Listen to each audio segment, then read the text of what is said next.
Black Ops 6 Zombies release is just around the corner, and we have gotten so many more details from podcasts, from seeing full, unbroken live gameplay. Let me give you all the details we know. Let's get it. Gobblegums are returning to Black Ops 6, but we now know how they operate. Before the match, you'll select 5 different Gobblegums that you can access in that following match, but in order to get them, you actually have to find a Mr. Peak's Gobblegum machine and use it. It'll pick one of those 5 at random for you to use. In game, you can hold 3 different Gobblegums at a time, and you can use them whenever you want. However, if you do not use those Gobblegums or you don't get it from the randomizer, it'll actually stay in your inventory for another round. Perkaholic is one of the Gobblegums that has been confirmed, and of course, it gives you every single perk in the game. It's a massively powerful Gobblegum. Let's say you select Perkaholic as one of your random Gobblegums. You find a Mr. Peaks, you pull that out.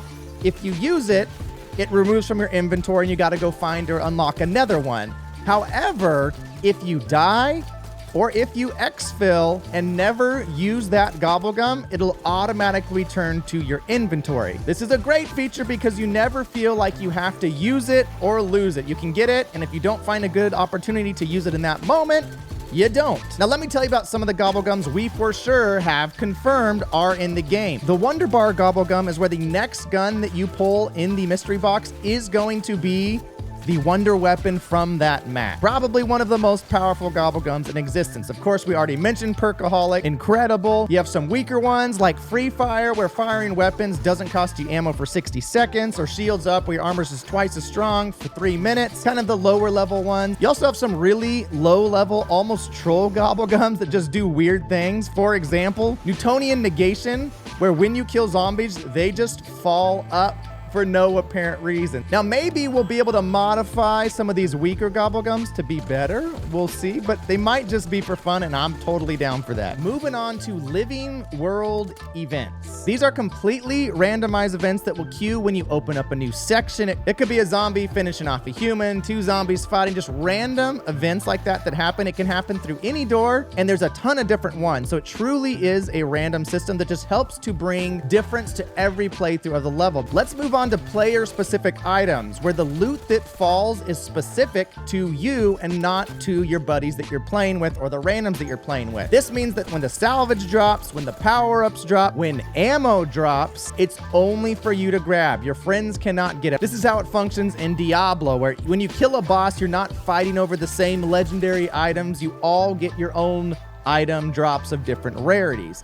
This was always an issue in Cold War, particularly with ammo, because if you were using more of a ranged weapon, not a shotgun, oftentimes your teammates would pick up every single ammo drop and you'd always be running out of ammo while they're always full. By breaking it up, I have my ammo drops, they have their ammo drops or armor, etc. Now we're not competing with each other for those drops, but actually sharing them. This includes salvage as well. Now, speaking of salvage, there's now only one type. There's not multiple rarities of salvage, which was always annoying again in Cold War, where you'd have 5,000 of your regular salvage, but you'd only have 100 of the rare salvage, but your regular salvage is almost useless because the things you can buy just aren't that great at round 63. And I just want more rare salvage. So now there's one type of salvage. We don't have to worry about that anymore, which brings us to armor. Armor is now strictly a wall buy. They've done away with the machine where you could buy and refill your armor. It's annoying having to pull up that menu, particularly when you're at higher rounds and the zombies are swarming, just to refill your armor. In one of the gameplays that I was watching, you could get armor buy for tier 3 and it was 14,000 essence, not salvage. So it's strictly an essence buy off the wall. But the changes to the armor system don't stop there. Not only is it just a wall buy, which I think is a good move, but you can now carry plates like Modern Warfare Zombies or Warzone. You know, it's the same system. Meaning if I have tier 3 armor, I have 3 slots to put armor back on, but I can actually hold plates and apply that armor whenever I want to. I don't think I'm a big fan of this because it's going to give you a lot more health at any point in the map. I'd much prefer that aspect, like Cold War, where you either have to pick up armor off the ground that automatically gets applied, or you grab Carpenter for full armor, or you go back and buy the armor like expected. Third person mode is also back, but the little bit I saw in COD Next, for whatever reason, Call of Duty in third person always doesn't feel quite right. Like if you have ever played Fortnite, third person feels smooth, it looks nice, it's great, but something about the field of view and the way that it works, as well as the animations of the actual operator, simply feel off. But it's back. But most of us aren't going to be playing third person in Call of Duty, let's be honest. Weapon loadout kits are also returning, similar to Cold War, where even if you buy off the wall, it'll automatically apply the weapon loadout that you built prior to that. Same thing if you pull from a mystery box, it'll automatically pull from that. This is great for customizing the guns the way that you want, like we did in Cold War, like we did in Modern Warfare Zombies. I did love that Cold War had zombies-specific buffs for attachments on your guns. I'm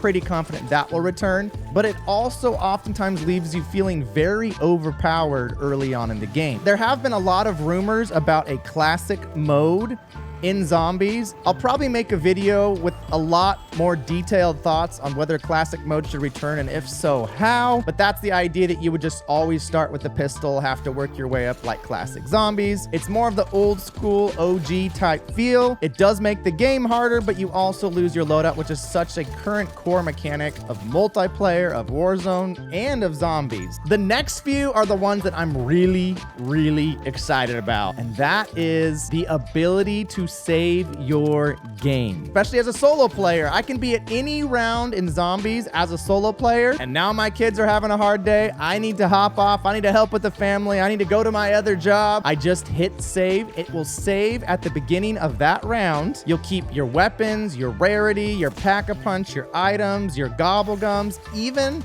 the steps to your quest or Easter egg that you're doing. If you're midway through, it will have it for you. You can go and resume that save game an hour later, 10 days later. It doesn't matter exactly where you left off, which is amazing. If you're at round 100 and you have to get off, well, guess what? You can come back at round 100. Now, there's a couple caveats to this, and I'm glad they exist, and that is that you must be at full health in order to save the game. You can't be at 1 health or downed and bleeding out and then save the game and resume. You have to be at full health. And even better than being able to save the game is if your game disconnects and you have server issues, there's an autosave feature at the beginning of every round. So you're in round 47, you get a network error, you disconnect, you can come back to the beginning of round 47 when you reconnect. We needed this so bad in Modern Warfare Zombies. We needed this so bad in every Zombies game, let's be honest, because there's nothing worse than putting hours of effort into a round only to get disconnected or crashed and just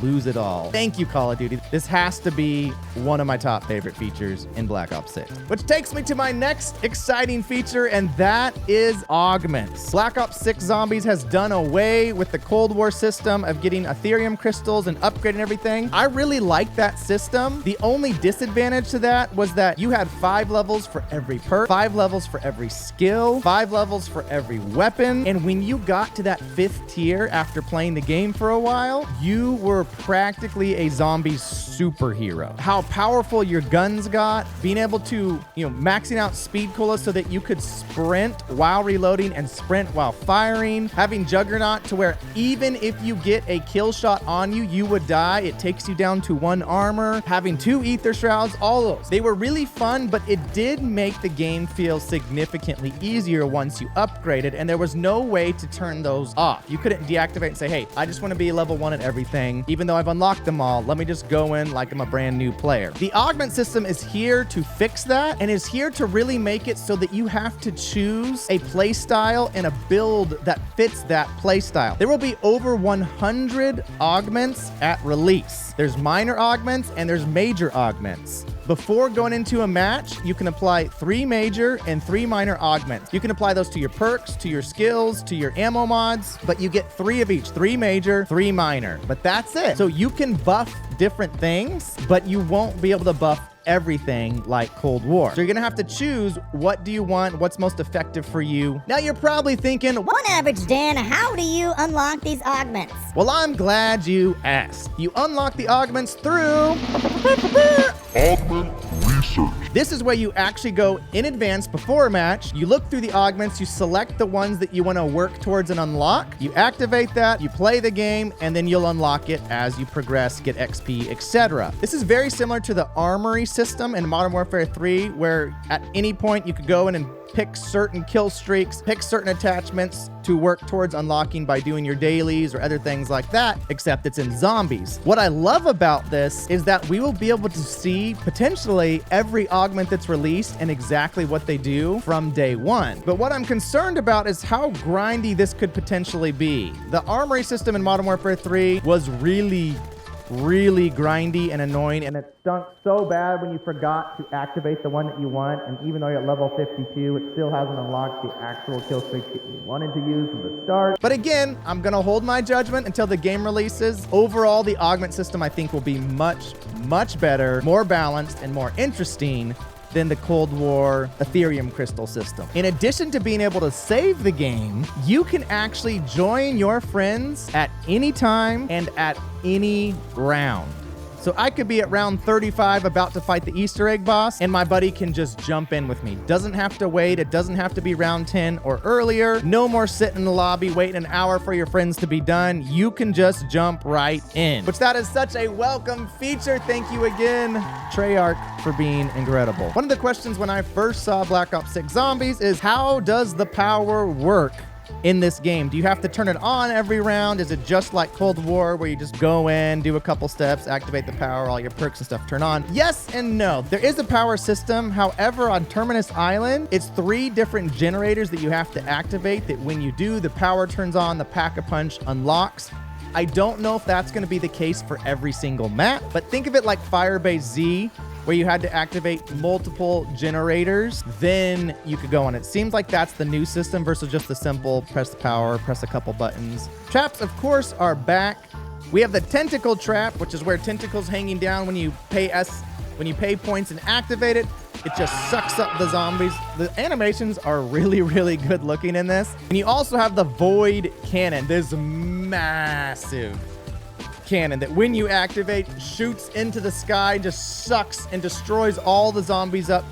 But you can also jump into that void cannon yourself and randomly be spawned to a different part of the map. Now when it comes to Liberty Falls, you have Etherella, which is by far my favorite so far, the comic book superhero girl that shoots lasers out of her eyes and clears out all the zombies in the room, as well as the dark ether field generator that makes a bunch of electricity that kills the zombies as they walk over it. Treyarch is introducing a new mechanic of evolving zombies. If you kill one of these zombies that have an organism in it, a vermin or spider will pop out of its head and come attack you. If you don't kill that fast enough, that vermin will change into one of the flying bugs that you used to see. That's all that we've seen so far for evolution, but I'm thinking at the higher rounds, maybe some elites will have some evolutions where you get some real beasts you've got to fight when you kill a mangler or a mimic.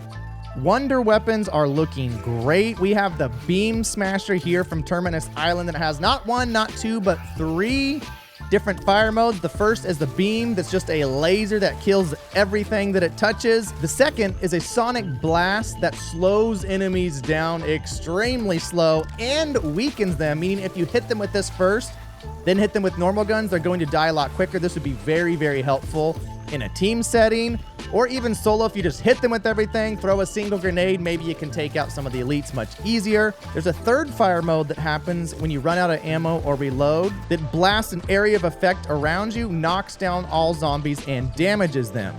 Now, I'm pretty confident that the Beam Smasher is going to have some sort of elemental factors, kind of like the D-Machine that you can upgrade down the road. We haven't seen any of that, but I'm looking forward to their wonder weapons. The other is the Thrustodine. This is a massive upgrade to the jet gun, but also takes some pieces from the D-Machine. You can suck up zombies like the D-Machine, but instead of it filling up your ammo, it actually uses ammo to do that, but it's very powerful. And then the second mode is you can do a single burst, releasing everything all at once down to 0, overheating your gun. It's very strong, but it takes a long time before you can use that gun again. That secondary fire mode is more of an, oh snap, I'm stuck in a corner, I gotta get out of the situation now, whereas the sucking in part is going to be the primary mode of fire for the Thrustodine. Of course, you have the return of the ray gun that looks absolutely clean, but we haven't seen anything different about that, other than the fact that all the gameplay I've watched with the ray gun, it absolutely shreds zombies, which is the biggest problem in Modern Warfare zombies. The ray gun is worthless. Even when you used Pack-a-Punch 4 and glitched it, the ray gun still stunk. You can check out my video here if you want to see how to pack a punch 4 in Modern Warfare Zombies, but that's a whole nother game for a whole nother time. There will be 2 maps at release of Black Ops 6 Zombies. The first is Terminus Island. It's dark, it's dingy, the lighting is spectacular.